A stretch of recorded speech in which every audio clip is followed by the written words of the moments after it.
Hello everyone, my name is ArujeJahan and today I am here to discuss about four types of ranking scales that are used by researchers to research on their topic.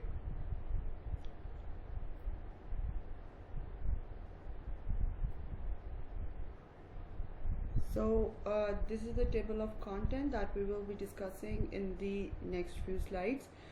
Starting off with the introduction to scales, for like what scales are, what they do, and how they help researchers to conduct their research. Then we will discuss the four types of scales and their importance. Then we are going to discuss each type of scale individually, how they work, and what is their significance. The four types of scales are nominal scale, ordinal scale, interval scale, ratio scale, and in the last I'm going to share some summary with you. Now the upcoming slides are prepared by not only prepared by some books but also with the help of my teachers. So let's start off with the introduction of scales. So what scale is? This is a definition I picked up from a business research by Uma Sakran. A scale is a tool or mechanism by which an individual are distinguished as to how they differ from one on the variables of interest to our study. The scaling involves the creation of a continuum on which our subjects are located. Basically what scale is, it is a tool that are used by the researchers to differentiate between the variables as per their center of their study or their what they are studying, what their topic is. There are four types of scales usually used by the researchers. In ranking, scales makes comparison between or among objects and elicited the preferred choice and ranking among them. There are four types of scale as following: nominal scale, ordinal scale, interval scale, and ratio scale. So the first one, the nominal scale. This allows the researcher to assign subject to certain categories or group. Nominal scale allows us only to qualitatively distinguish groups by categorizing them into mutually exclusive and collectively exhaustive sets. The nominal scale highlights the difference by classifying objects or a person into groups and provides the least amount of information on the variable. So nominal scale is applied on the variables, on the objects that what the researcher is trying to study as per their topic. Now, nominal scale variables should be mutually exclusive and collectively exhaustive sets. We will discuss these two terms in our next slide, but the important point which I want to discuss here is that the variables, basically the variables are given a name of a particular set. Each variable is given a name of a particular set. For example, male or female. These are the two variables. We know that male is a group of males and female is a group of females. This is what this example is trying to illustrate. And it is not giving any information like what type of male, what type of females, what about their age groups, any particular disease that they are looking into. No, they are just given they have just given two groups, male and female. Now what mutually exclusive is, we need to understand here the point. Mutually exclusive is like that can't happen at the same time. Like if you toss a coin, you know the probability that either it's going to be a head or a tail. Both are not going to occur on the same time or at the same time, right? So this is a classic example of mutually exclusive. Now collective exhaustive. What collective exhaustive is? Let's pick up an example of a dice. You roll up a dice and you know the possible outcomes are 1, 2, 3, 4, 5 or 6 because they encompass the entire range of possible outcomes. Now you roll a dice, you know this is these are the possible outcomes 1 to 6, and either one number will come or roll up on the dice once you roll it. Here are some other examples of nominal scale. First example is the gender one that we have discussed initially. Then there is another example, what is your hair color? Now they have given a set of like brown, black, blonde, gray, others. These are the sets of variables that the question has given below. Where do you live? North of equator, south of equator, neither. Now you see this set is not giving any further information, like you live in a north of equator, where, in which country, no clue. We don't have any idea.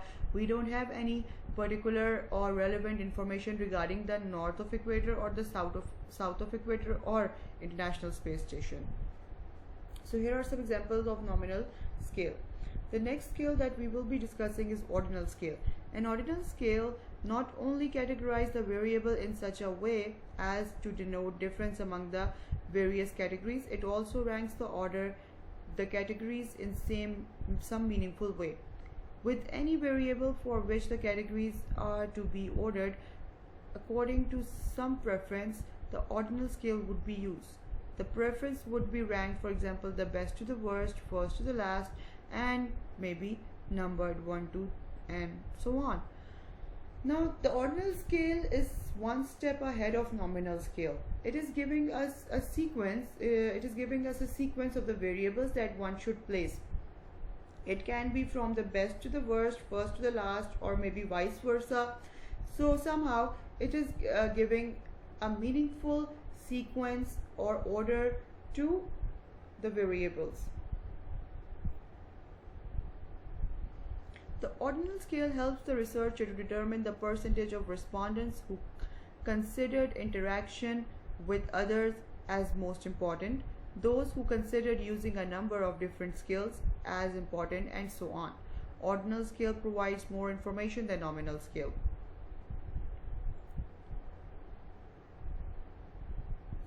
The ordinal scale to rank order the preferences.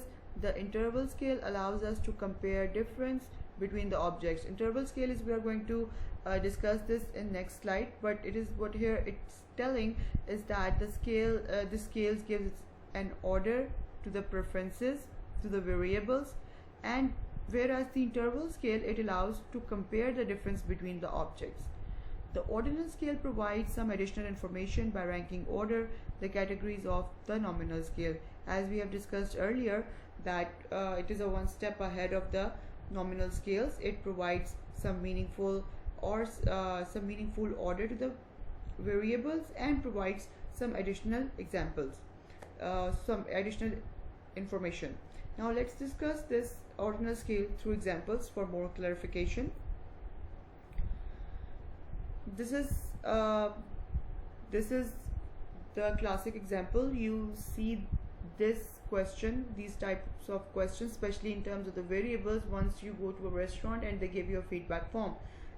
This is basically the ordinal scale basically use the Likert scale, the famous Likert scale, as we all heard about. So this is giving a number and order from best to worst, or worst to best. Now the first example here is, the question is, how do you feel today? Very unhappy, unhappy, okay, happy, or happy. This is going worst to the best. Similarly, the question, how satisfied you are with our service? Very unsatisfied, somewhat satisfied, neutral, somewhat unsatisfied, very satisfied. So you see, this has given order, this has given number, so that a researcher can gain the answers within these variables for its topic of interest. Now the third one is interval scale. An interval scale is basically also known as equal interval scale. They are numerically equal distance on scale, presents equal value in characteristics being measured. The Interval scale then taps the difference, the order, and the equality of the magnitude of the difference in the variable. An interval scale is one where there is order and the difference between two values is meaningful. Now, to sum up interval scale, the scale variables have an order, and those variables will able to differentiate themselves from other variables, and they have some additional information which makes it more meaningful. It measures of dispersion are the range, the standard deviation, and the variance. The interval scale not only ranks but also provides us with information on the level of the difference in the variable. For example, temperature, you see the thermometer, it has equal intervals in it, and you can calculate or you can measure this the temperature, the body temperature in Fahrenheit or in Celsius. Then the pH scale, you have seen the pH scale, it has equal intervals, one side is alkaline and the other side is acid. So you can test your product on the pH scale and identify how much alkaline based this product is or how much acidic this product is. Another example of this scale is the meter. You can see on the screen, this has equal intervals. This can show or this can measure the range equally. Then the fourth one is ratio scale. The ratio scale overcomes the disadvantage of the interval scale. It has a unique zero origin and all the properties of these other three scales. The ratio scale indicates not only the level of the difference but also their proportion, which allows researcher to compare the intervals or differences. It is the most powerful of all scales.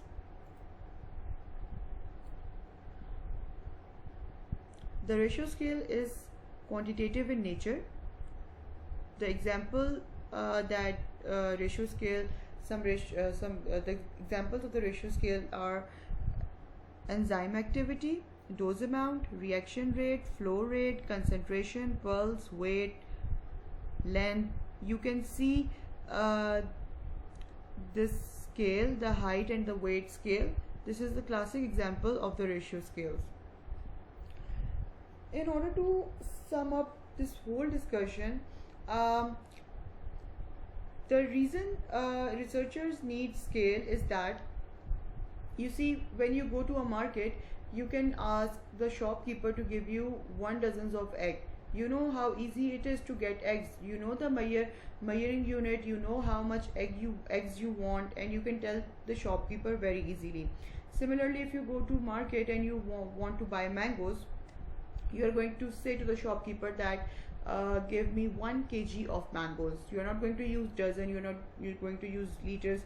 So what this tells us that any product that we want has some type of measuring unit. But when it comes to measuring emotions or intangible objects, what researchers are going to use? Obviously they need something to measure this the emotions. Obviously if the researcher wants to conduct a research on motivation on employees, what measuring unit or how a researcher will measure the motivation level in employees in an organization? So this is where the scales, this ranking scales comes into play. They helps the researcher to identify or to quantify the variables into some level of measuring unit, and then the researcher can tell the motivation level or whatever the topic of interest is, and whatever the variable is, a researcher can easily tell how much what the variable is in this research. This is basically a summary. This is a table that I picked up from Business Research by Uma Sakran. this is very easy to understand and to read as well. This tells which scale has differences, order, distance, unique origin, measures of central tendency, measures of dispersion, and some test of significance. And that's it. That's all from my side today. Thank you. Allah Hafiz.